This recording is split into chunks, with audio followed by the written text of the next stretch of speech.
A Nephilim spider joining the monsoon banquet.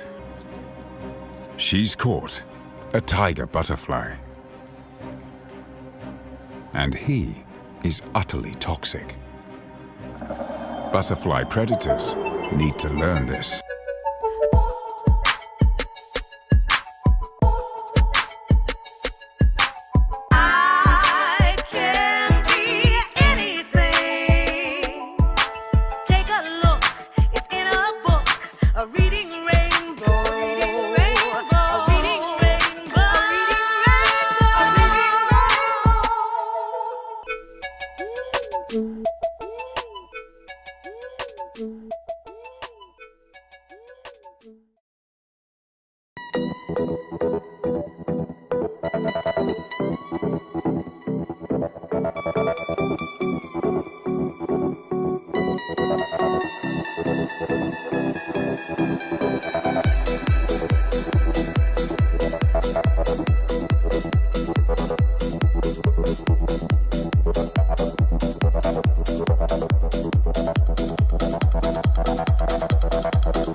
System error. Shutting down. Walk, don't run. Use the handrails. Walk, don't run. Use the handrails.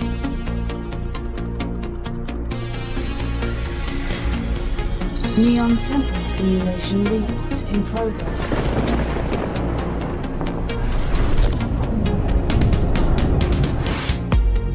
Live stream initiated.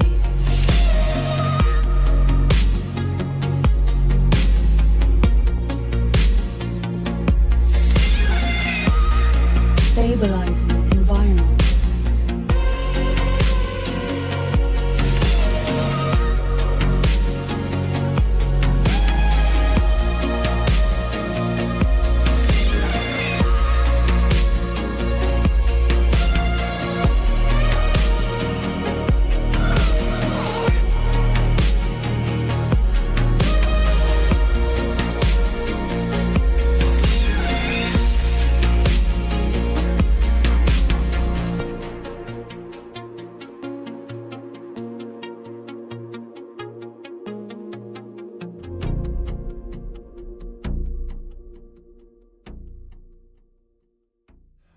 Welcome out to the Neon Temple once again. My name is Tremere. For those of you who haven't seen me in a while, most of you have not.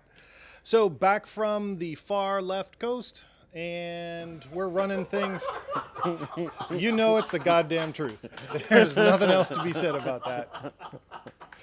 So we have a great night coming to you for tonight. We have B0sh running with something that's near and dear to my heart, talking about how we're going to make some training more impactful. Now, we have lots coming up. So it's rolling into conference season. So next week, we have one of our new favorite events, Capture the Fedora, is running again for the second time. After that, we have the Hammer doing one of her super secret talks. That'll be guild members only. Correct. Yep. So the Hammers super secret talk, as the name kind of suggests, is members only. No. So we are also rolling into HackCon or HackSpaceCon. Thank you. We have B-Sides Tampa coming up in April 6th. So we are doing lots of stuff with that. Half of the friends that you have from this place are going to be there and presenting and doing various things. We are looking at doing an entirely different CTF. So if you like those kind of things, come play weird CTF D&D with us. Other than that, lots of events. The calendar is booked out, so check it out on the Neon Temple. If you have questions or concerns there, let us know. Also, we've had how many new signups this year? We're already at like 6 or 8, right? For this year? Yeah. Like 8 or 9. Okay. So 8 or 9 new members. If you haven't seen them in person, at least ping them online, let them know. We want to get as many of the new folks down here as we can to meet the rest of the crew. There's a lot that happens that's not in front of the camera, and you're just going to miss it if you're just visiting on stream. So come down. Some of the more fun stuff we can only do in person when the cameras get shut off. All right, so do we have anything else that needs to go before tonight? Looking at one. Or shout out Ooh, yes. Angel. Yeah. So we need to do a really big shout out to Blonde Techie. So we know she has crossed international borders to further be a badass.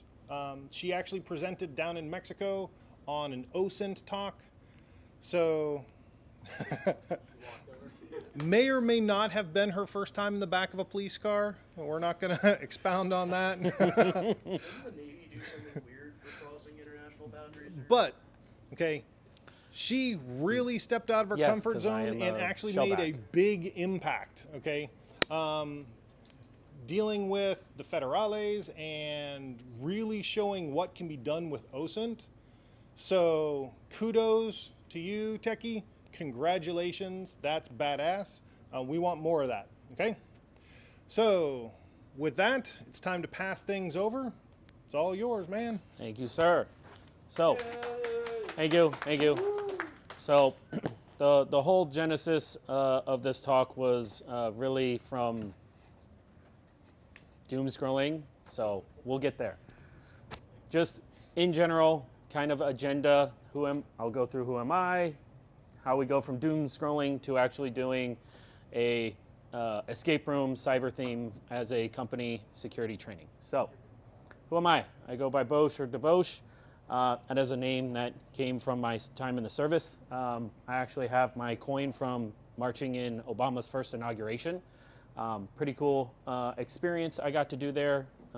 From there, I went and was forward deployed out of Japan. Got to see some cool stuff. Was there while the tsunami came. That was super fun. Came back, graduated from USF, and now I'm at one of the well-known remote access and remote control vendors that may or may not be in your network if you don't know about it. So, Whether you know about it or not. exactly. Raise your hand if you've ever used TeamViewer as a Brad. reverse shell. Yep. Yes, I know. By the way, if you don't already What's know, your person code? my company has switched to a public bug bounty program through Yes We Hack. So if you want to go earn some coin and make more work for me and my other colleagues, it's on my Mastodon profile, linked at the end. So obviously, doom scrolling through InfoSec Exchange. I use the Ivory app from the TweakDeck guys, and I caught something that spurred this whole idea around security awareness training. I was like, this really interesting. Unfortunately, I could not find the original source, but the gist of the person's post was they deleted their learning management system at their company. They switched to in-person trainings only. They gamified the trainings and made it relevant to business trainings. I was like, Who does not like the every year going through the Mimecast trainings of like, hey, this is John, he should do this. Are your people paying attention to that? I really don't think they are. My sales team at work has admitted to me that they round robin pick one guinea pig, get them to do it, the questions, and then share the answers with everyone just so they can get back to doing the things that they want to do. Just like the DoD. Yeah, it does. Some things never change, right? So, cyber escape room. Let's go. That's how we get there. So how do we actually do that? We actually have to go learn some things, right? Go down the rabbit hole. Are you, that's kind of cool. Do you want to tell everybody what you're doing? I'm using my Flipper Zero to move my PowerPoints. Hell yeah, brother. Yeah. Hey. Most expensive You know what? It does not require a dongle. Bluetooth. It makes life easy. So, lots of great research that's already out there. Deloitte has a fantastic package if you want to pay them a bunch of money to come and do it for you. There's companies out there that you can pay them money and they'll come deliver a cyber escape room in a box at your place to go run it. Lots of other great things. There's also lots of interesting videos I found about escape rooms in general and building those out. And there's some lesson learned and takeaways from that I put into this to make the experience more beneficial to the people who I was running it for. The big one was that bragging rights are really, really valuable. You don't need prizes. So we took pictures of the teams as they completed with their time to help with the company to further our, employee engagement, and as well, hey, bragging rights internally, our team was the fastest one. That was great. Also that when designing the escape room, trick puzzles or time wasters only frustrate the people. And given that this is meant to be more of an educational exercise, I didn't choose to include any of them. I want them to actually learn something out of the exercise. I tailored the challenges to match the needs. It was an inside sales enterprise team of salespeople. They're not the great at cyber, so I had to make them really easy. You can also use the challenges to reinforce your internal IT security policies, so things about tailgating, things about not using good passwords. You can use those as penalties in the challenge as well.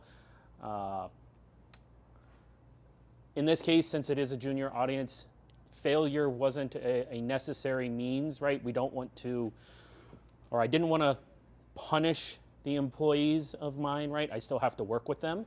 I don't want them to fail. I want them to actually have a positive and engaging and worthwhile experience, because I also want to run it again. So I want to do it next year.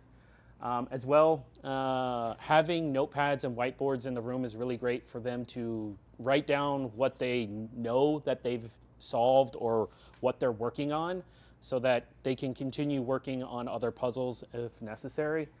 And as well, they're all humans at the end of the day. We're all humans, so having empathy for the people as well goes a long way. So with this, I sought out to acquire a bunch of stuff to build this, right? So needing some laptops, I used an ammo canister, I printed out some stuff, I used some invisible UV ink. I had a little English dictionary book that was actually a safe. I gave them a nice little Caesar cipher decoder ring because I expect them not to know how to do that stuff. And some Post-it notes, and ran some music with our fantastic playlist on Spotify or Apple Music if you don't already know. And my idea of running an over an hour long escape room for all of my coworkers is dashed because I actually have to do work stuff. So now I'm cut down to 20 minutes. How do I adapt this? How do I still get what do I want done with this experience and with this training, and still cram it in 20 minutes because I have other stuff I got to do work related? So Trey thought I should include this. It's just a ton of notes I took on my tablet, just chaos planning, trying to, what story should I give them? How should I handle penalties? What challenges should I do? What room am I going to have access to at my employer? Where can I put things? Where can I hide things? How can I set this up? But also, maybe if I want to take this to my headquarters in Germany, okay, is this something I can pack up? Is this something I can travel with? Is this something that I can do repeatedly? So lots of just putting in a bunch of work over the course of 2 months to be able to get to this point, and finally a plan comes together. So these are the actual stations I put together very quickly. So everybody loves a science fair poster board, right?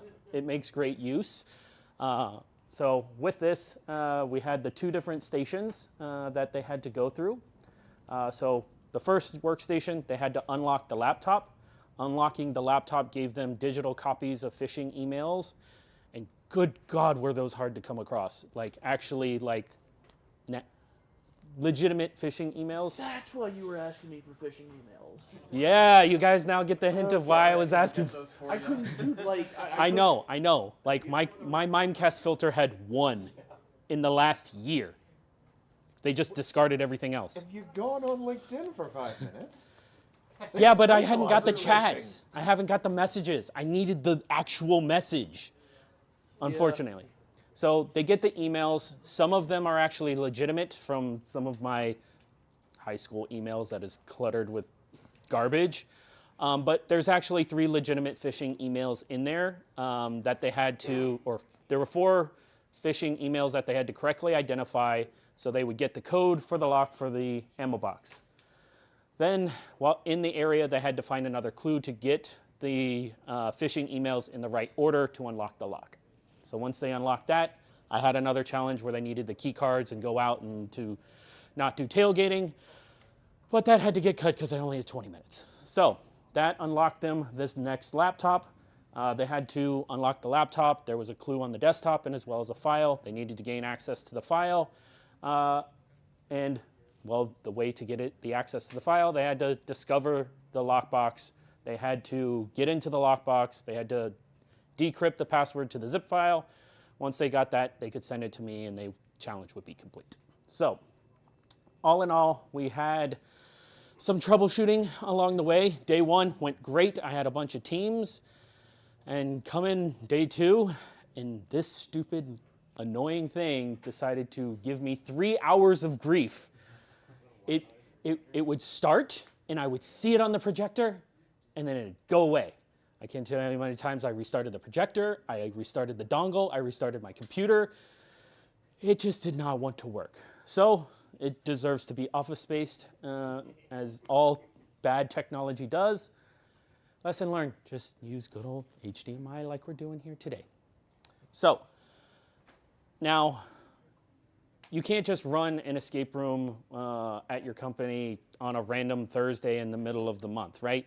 I mean, you can do whatever you want. You can try, but when are you going to get the most value out of the time you're spending? When are you going to get their direct attention? When are you going to actually have people around to conduct this, right? So I chose to leverage our sales kickoff earlier this year. So I was able to get executive buy-in from our local office management. I was able to work closely with our training team. I secured office space for me to be able to use because everybody wants office spaces. No one wants to give up the meeting room. I just requested the biggest one immediately before anyone else could and said, mine. So the big advantage of using something like a sales kickoff is that you're going to be getting people who aren't normally in your area into the area, right? They're going to be flying in. They're going to be going to required sales trainings. There's going to be lots of caffeine and alcohol. They're going to be sitting in a bunch of PowerPoint presentations with people talking about boring salesy nonsense that none of us actually want to listen to. So they need a break from that, right? They need something to get them from just sitting quietly and going, when can I get my next drink, right? We need something more engaging. We needed something to break the monotony up. So that's where if you are able to do something like that, if you're able to work with those types of people, get that type of audience, this is a great time to do that. And I was able to make it a mandatory session. So it wasn't something that they could just do. This was part of the curriculum that they needed to go through. So over the course of the 2 days, there were some pictures I wasn't able to take of the teams. We had a lot of great sessions. Some teams surprised me, some did not. The big feedback I got out of the various personnel, so it was marketing people, sales people, sales engineers, lots of different personalities. We actually had our local office president and our COO come in and join a session as well. And the COO actually came back afterwards of his session, and we had about a 5-minute conversation talking about, thank you for, doing something different, putting in the time and the energy, designing an exercise that's engaging and really got the employees thinking outside of the box, getting away from the sort of day in and day out, like giving them real world, like aligning what we do to things that are tangible for them, like jumping the gap to getting them to understand things, giving them that light bulb, that aha moment, that really, they kind of went, okay, yeah, now I get it. So hopefully they're not so too bad on this. One of the things as a part of this exercise in designing, I talked about the phishing emails. So I was thinking about coming up with this and going through and designing it. And they questioned me on who cares about phishing, right? So I had to say, well, the person who challenged me on it, I said, well, did you see the results of your team's last phishing exercise? Where over 50% of your people clicked the link and another 25% actually put in their credentials on the phishing page? Yeah, you guys need to understand why this is important. So over the holiday period, they actually had a near miss incident, unfortunately, where some person internally clicked on a link and put on their credentials, and luckily we were able to catch it, but it just was able to tie this all back together about real world things that are occurring to our business, because as much as we may be in tune to what's going on in the world, right? I had a conversation with my mom. She works in a healthcare industry, and she's talking to me about this Change Healthcare incident. And she goes, no one outside of healthcare knows about this. No, it's not on the mainstream news. I only know about it because I know about the cybersecurity world. So it's just understanding that not everyone has the same bubble, same scope of information that we do, and to be able to give them, why is this important? How does this actually affect people in the world? Of course, at the end of it, this is a lot of research I did.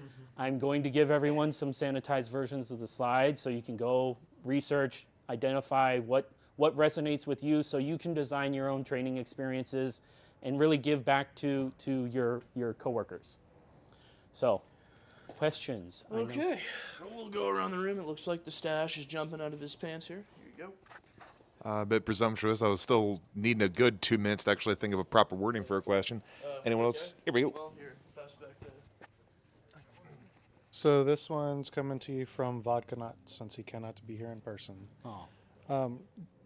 Based off of the results, what you built, how it ran, how everything went, did you feel like any of the challenges you created were over-engineered for the audience you had initially? No, the challenges I had were really straightforward, and the other part of it is, like, if many of us in here have done escape rooms where, you nudge the people along, right?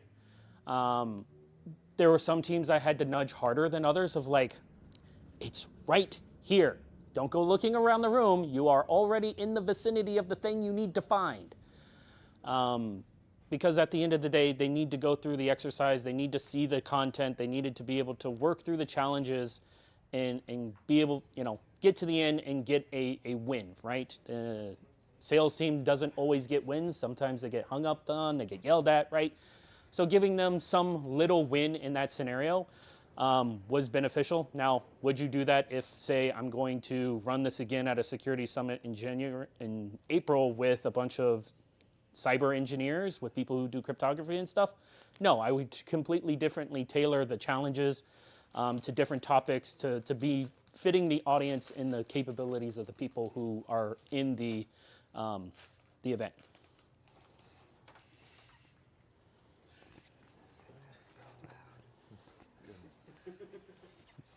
I noticed that with a lot of the challenges that you had, that there was about maybe like 10, 12 different groups of 5.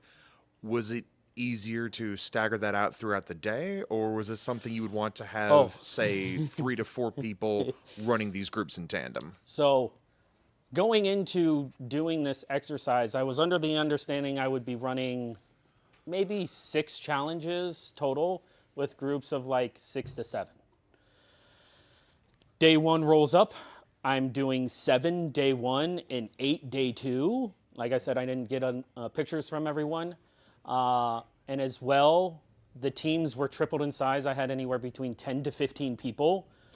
So it was like wrangling cats, right? So it's just part of that rolling with what's coming, dealing with what's going on, trying to make the best of the situation and still get them the learnings that I would want them to get through from what I've designed, and to hopefully make them better people and coworkers so they don't click phishing. I don't want them clicking phishing emails, right? Like, Plans, first contact at the end of right? So, question from me, actually. Yes, sir. What was the process that you had, some of the difficulties you encountered to get buy-in from your leadership to do something like this? Luckily, I'm rather senior in our area. I've been at that organization July will be 8 years. So just due to the nature of my reporting structure, I had access to the right types of people to get this idea to them, where I'm able to just walk up to the president of the office and say, hey, we got this thing coming up. I want to do a class, and this is what I want to do. So I told him I want to do an escape room. He's like, so you're going to lock all the salespeople in a room and they don't get to get out until they sell something? He's like, yes. I'm like, I'm not locking them in a room. I'm not that mean. I want them to learn something. He's like, yeah, but they should have to sell something in order to get out, right? I'm like, I will take that under advisement and we'll see. But he actually was in one of the rooms as well. And, you know, the COO and the president of the Americas, their team actually won because the executives quickly identified the phishing emails better than any other team, and they got to the second round first. So I'm happy that the higher ranking people in my company aren't clicking on dumb links. So that helps. Question from Vodkanot again. Yes, sir. What type of challenges did you find the most impactful during the research that you did? The phishing exercise was really an impactful one. The other one that surprised me was how many people didn't understand how zip files worked and that they could actually password protect a zip file. You don't say. Yeah, they just didn't know it was possible. So that's one of those things in the recaps where I told them like, hey, here's the things we covered today. Here's the messaging I want you to get out of this. Here's why I did the things that I did. And one of those is we have a lot of younger people joining our office. They're about to buy their first house. They're about to make big life decisions. They're people too, right?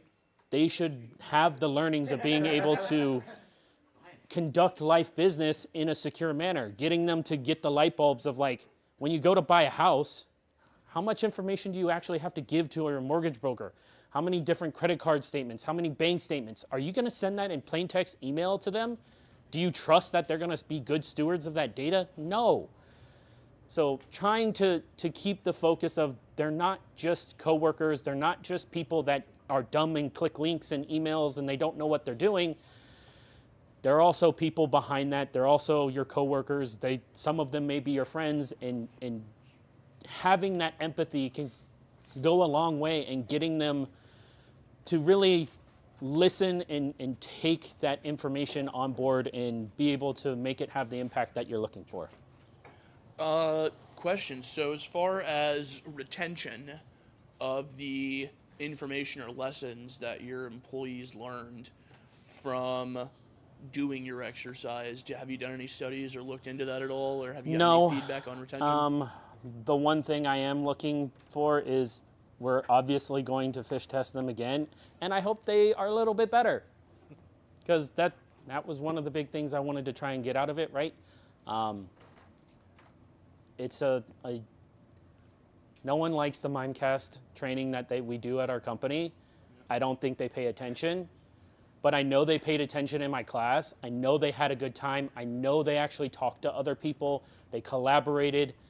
Every time I stepped out of running the challenge, everyone I was talking to was, oh man, everyone loves your event. They can't stop talking about it.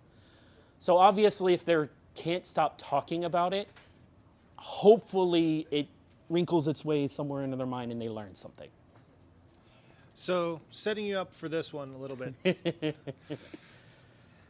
Is this something that you can scale and put online?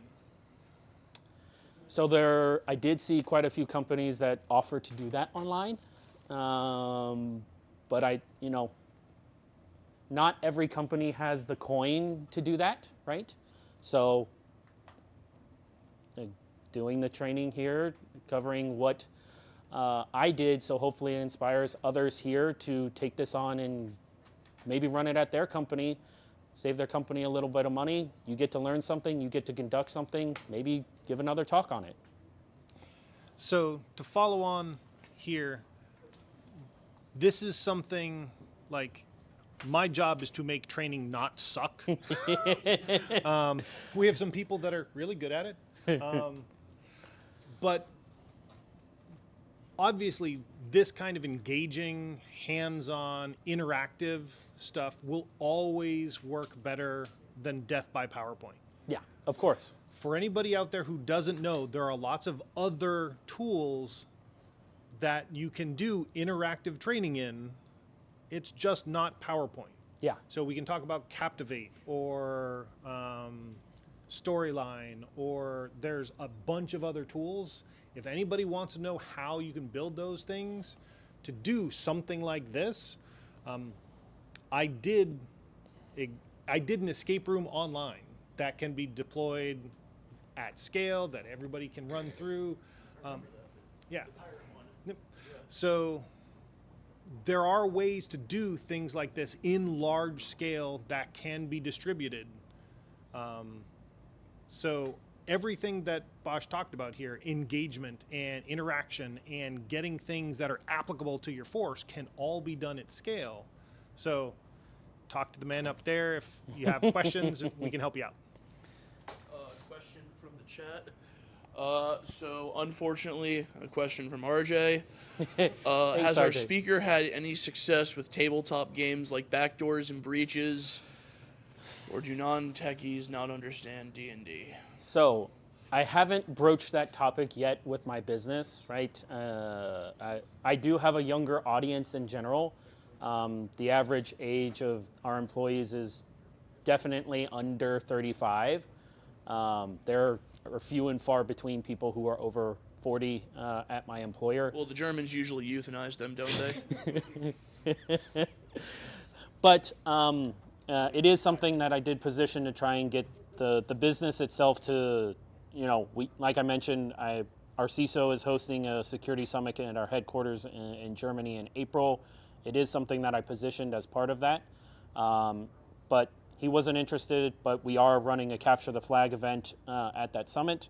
And as well, part of my sneak peek, maybe possible next talk, my gift for the prize winner is LoRaWAN radio with a Heltec ESP32 and a GPS module and some 3D printed cases. So I will be trying to put a talk together on that. But also, if you want to participate, I am open to volunteers working on the talk together. So please come see me.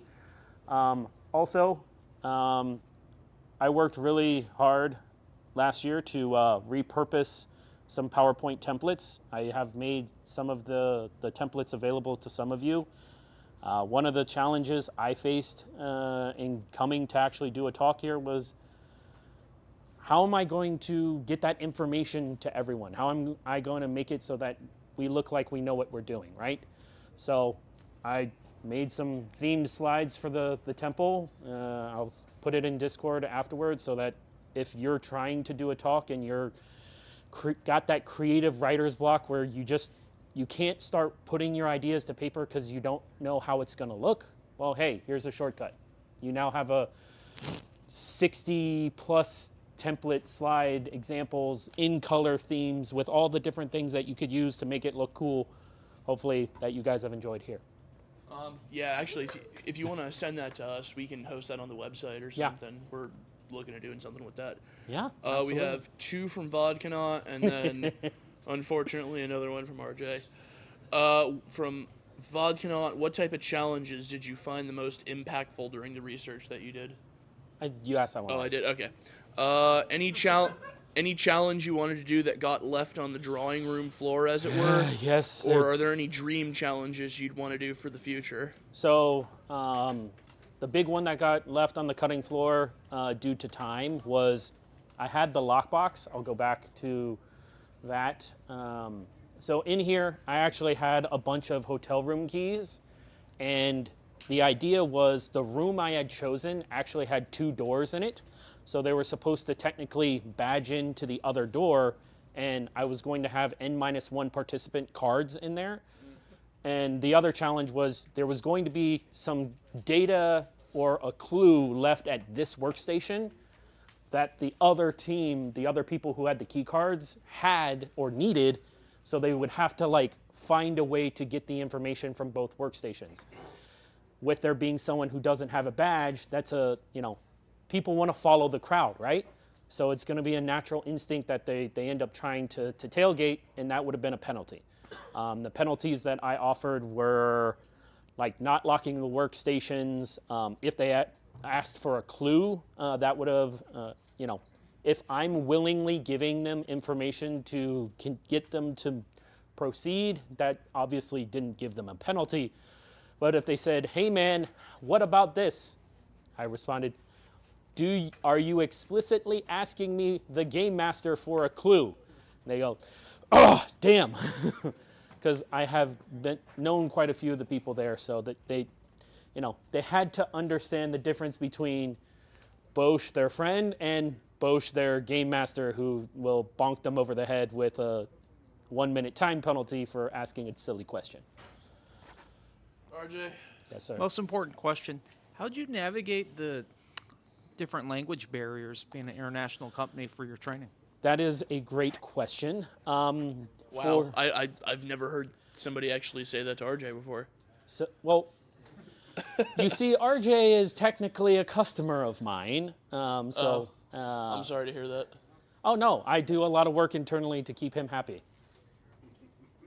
I like RJ. Yeah, no one's ever said that before either. But my company does have a very broad scope of employees. The office that I'm a part of, the major languages are English, Portuguese, and Spanish. But in order to be employed, they have to speak English. So we were able to navigate that relatively easily. However, when I do travel over to the headquarters, I think technically there's 70 plus languages spoken at the company by various employees. So you walk through there and it's just, huh? Or some form of German English. Germish. Germglish. Germglish? Like Christoph Waltz English of, hello, Aaron. I am here to tell you about your cybersecurity. No. Okay, let's see if there's any last questions. Oh, okay. Yes, sir. Lex Luthor? Maybe not about your company, but companies in general. Do you think it's possible to have effective phishing training if there's not good company culture and buy-in by the employees? Yeah, I think that is something part of why I wanted to do an exercise like this, is I don't think the employees bought into why it's important, right? They were missing a fundamental core concept of why are we running phishing exercises? Most of the people are going to say, oh, well, we need to do that because it's required as part of our compliance program that we're running, that we have to do this, or for our insurance, right? No, we're doing it because you need to learn how to identify these things, but also they lack the impact that it can cause, right? So being able to tie back to relevant internal testing and as well as near-miss incidents of like, I'm giving you this exercise for a reason. Here's also why it's important. You didn't do well in the training, and we also had a near-miss incident. So I implore them to hey, whatever you may have thought about why we're doing the things we're doing, we want, it's very often employees can be like, they just want to make my life difficult. They just want to make, me, they don't want to enable me. I'm just trying to get my job done. I don't understand why this is important. That's not the mindset they need to be in when we had the near miss. It's the week of Christmas week. The person's trying to wrap up end of year, end of quarter. They're trying to meet their number. They're not thinking about work. They're thinking about, how long is it till I get done here? When can I clock out? What am I cooking for my family? Do I have to do anything else to go buy presents? It's trying to get them to understand that they're going to use that type of time frame to get them at when they're not paying attention, right? And that type of tieback that I was able to do internally, I think really helped cement the message of like, I might need to think about this differently. This might be, it's being done for a different reason than I might think it's being done for. Yeah, that's to kind of tack on to that. That's kind of something I've kind of discovered within a product security role is, have we lost our minds? Yeah, that was kind of something that I was discussing with a lot of people that I work with in a product security role is people who are not used to having to work with cybersecurity. I often tell them, I'm not here because it makes me feel good. I'm here to help you keep your job, and because we deal with things like classified information, CUI, ITAR, I'm also here to keep you out of jail. If you want to ignore me, you're a grown up and you're going to face those consequences, or you can listen to me. Yeah, that's kind of because I'm in the same boat as you, because I'm internal facing as far as security goes, and I've at least some of the lessons I've learned along the line is you can drink the Kool-Aid and collect your paycheck and everything's fine, or my employer has no problem crucifying people that don't want to learn or follow company policy, because one thing that's not often discussed is that little certificate for you completing training every year is also essentially an employment contract saying you know the right thing to do and you're going to do the right thing to do because we taught you the right thing to do. And it's also the unfortunate nail in the coffin for when something does happen to say, look, we've given you the policy, you've signed the policy, we've given you the training, you've completed the training, and you still failed. Yep. So thank you. Have a nice day. Termination suit and hit the trail. Not even that. Thank you for being an at-will employment state, and we no longer need you anymore. Thank you. Have a nice day. Get the hell out of here. Yeah, and I mean, good luck. If you just got a company popped, and you've cost them X amount of dollars to either recover from getting popped or as a consequence of getting popped, asking them if you can use them as a reference to then move on to the next company, that's gonna. Yeah. I'm sure. Or good Lord, you happen to impact shareholder value. Yeah. You don't want to be the person that caused the material incident where they have to go file a disclosure, and there's public impact that bad news, bad press affects the share price. You don't want to be that person. Nope. So. Okay. Yeah, any other questions, comments, concerns, manifestos before your little rude asses continue talking? Awesome. You have anything that you want to say about wrapping it up, man? No, thank you for you guys listening and paying attention. I'm excited to give my first talk here, so thank you guys for that. Also, I really like Mastodon lately. Jerry from InfoSec Exchange has been really great. It's been interesting hearing how he's been scaling the instances that he's managing. He got like a interesting discount from Fastly for being a CDN. He's ordering like Epic, Rome, Genoa CPUs with like 512 gigs of RAM and doing all kinds of crazy infrastructure stuff. But the one thing about the InfoSec Exchange instance is he has threads muted. So you can see threads content if you actually go looking for it, and they can see your stuff. You can choose to block it yourself, but some people just don't trust Meta to not do anything. Yeah. Including not get don't DOSed. just don't trust Meta. Yeah, So don't trust Meta. so he did spin up another instance called infosec.space that has threads hard blocked. So if you want to feel like you're talking on the old internet, I'm getting warm fuzzy vibes from being on there of the old internet. Not all the way, but it's enough to get the good old internet going. Reminiscing of Newgrounds and all that fun stuff. Oh, reminiscing Newgrounds. Okay, I think we are done here. Let's give a round of applause for B0sh. There you go. So before we terminate actually, you know what? We'll reward the people who showed up. Chris, if you want to kill the stream, then I'll ask the question.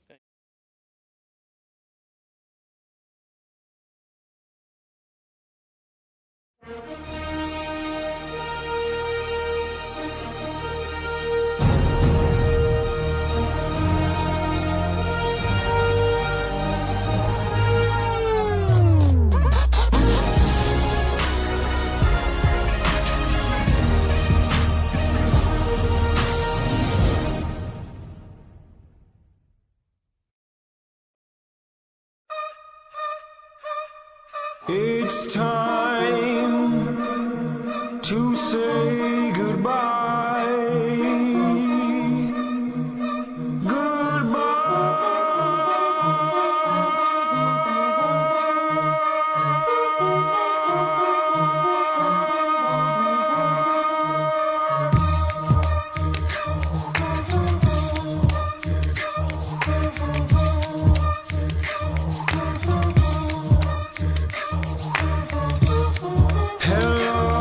Hello, it means goodbye.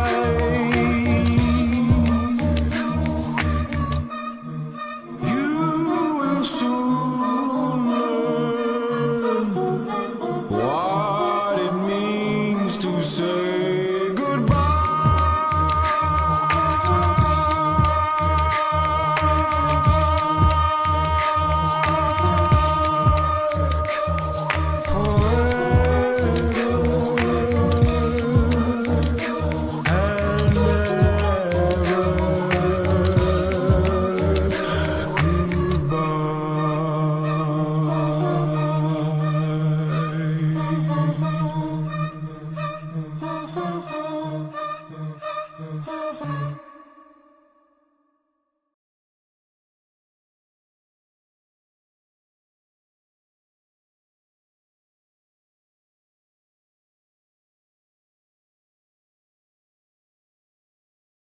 Thank you.